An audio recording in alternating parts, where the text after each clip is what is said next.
بسم اللہ الرحمن الرحیم۔ کوے کے بارے میں آج کی ویڈیو میں ایسے حقائق بیان کیے جائیں گے کہ جن کو سن کر آپ حیران رہ جائیں گے، اور یہ ایسی معلومات ہے جسے قرآن پاک میں آج سے 1400 سال پہلے بتا دیا گیا۔ اکثر لوگ یہ سوچتے ہیں کہ آخر کوے کو کیوں پیدا کیا گیا۔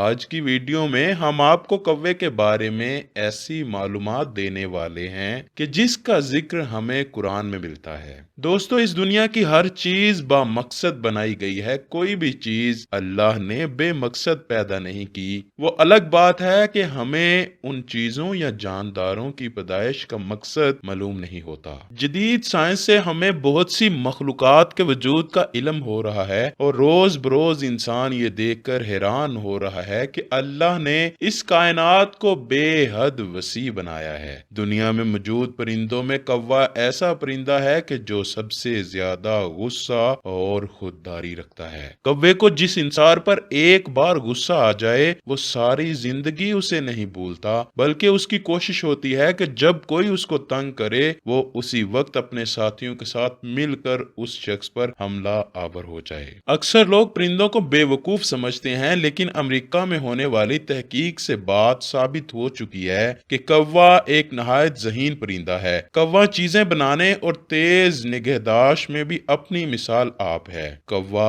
ایک پرندہ ہے کہ وہ گنتی بھی کر سکتا ہے۔ کوا پرندوں میں سب سے زیادہ شاطر، تیز اور چلاک پرندہ ہے۔ کوا انتہائی پیچیدہ کاموں کو انتہائی مہارت سے حل کرنے کی صلاحیت رکھتا ہے۔ دوستو، کوے ایک دوسرے کے ساتھ قبیلے یا خاندان کی صورت میں رہتے ہیں۔ اگر کسی ایک کوے پر کبھی مصیبت آ جائے یا دشمن سے کوئی خطرہ ہو تو یہ ایک دوسرے کی بہت مدد کرتے ہیں اور اپنے کسی ساتھی کو مشکل وقت میں تنہا نہیں چھوڑتے۔ ذہانت اور ہوشیاری میں کوئی دوسرا پرندہ اس کا مقابلہ نہیں کر سکتا۔ آپ نے اکثر دیکھا ہوگا کہ جب کوئی کوا مر جائے تو بہت سارے کوے آسمان پر اس کے اوپر منڈلاتے رہتے ہیں اور بہت زیادہ شور مچاتے ہیں۔ ماہرین نے اس معاملے کو ایک تجربے کی مدد سے سمجھنا چاہا، کیونکہ وہ جاننا چاہتے تھے کہ آخر ایسا کیوں ہوتا ہے۔ اسی طرح ایک تجربے کے دوران انہوں نے دیکھا کہ ایک کوا جو مر چکا تھا، اس کے قریب موجود باقی کوے اپنا تمام کام کر کے اس کے قریب پہنچ گئے اور زور زور سے آوازیں نکال کر کئی کلومیٹر دور باقی کووں کو بھی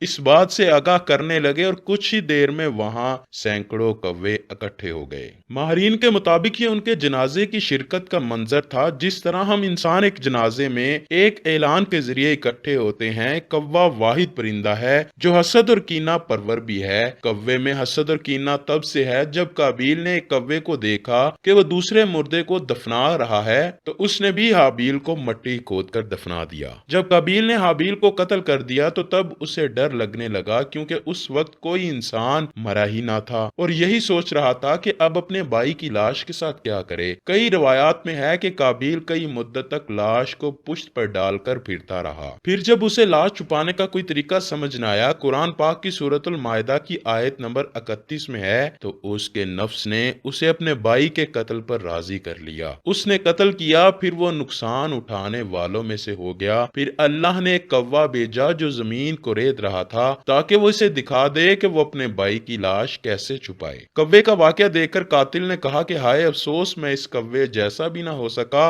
کہ اپنے بھائی کی لاش چھپا لیتا۔ وہ پچھتانے والوں میں سے ہو گیا۔ قرآن کی اس آیت سے ثابت ہوتا ہے کہ ایک انسان کو دفنانے کا طریقہ اسے اللہ نے کوے کی مدد سے سمجھایا۔ دوستو، اب ہم آپ کو بتاتے ہیں کہ کوا کیوں ایک بزدل پرندہ بن گیا۔ یہ واقعہ کچھ اس طرح ہے کہ جب حضرت نوح علیہ السلام کی کشتی طوفان کے تھمنے کے بعد رکی تو انہوں نے کوے کو بھیجا کہ جاؤ دیکھ کر آؤ کہ زمین خشک ہوئی یا نہیں۔ تو کوا اڑا اور تھوڑی ہی دور جا کر ایک مردار کو کھانے کے لیے رک گیا اور پھر واپس نہ آیا۔ تو یہ دیکھ کر حضرت نوح علیہ السلام نے یہ الفاظ کوے کے لیے کہے، آج کے بعد کوا جب تک زمین پر رہے گا ہمیشہ ڈر ڈر کر ہی زندگی گزارے گا۔ اللہ پاک سے دعا ہے کہ وہ ہمیں تمام برائیوں سے بچا کر نیک اعمال کرنے کی توفیق عطا فرمائے، اور ہمیں نبی کریم صلی اللہ علیہ وآلہ وسلم اور ان کی آل پاک کا سچا و پکا غلام بنا دے۔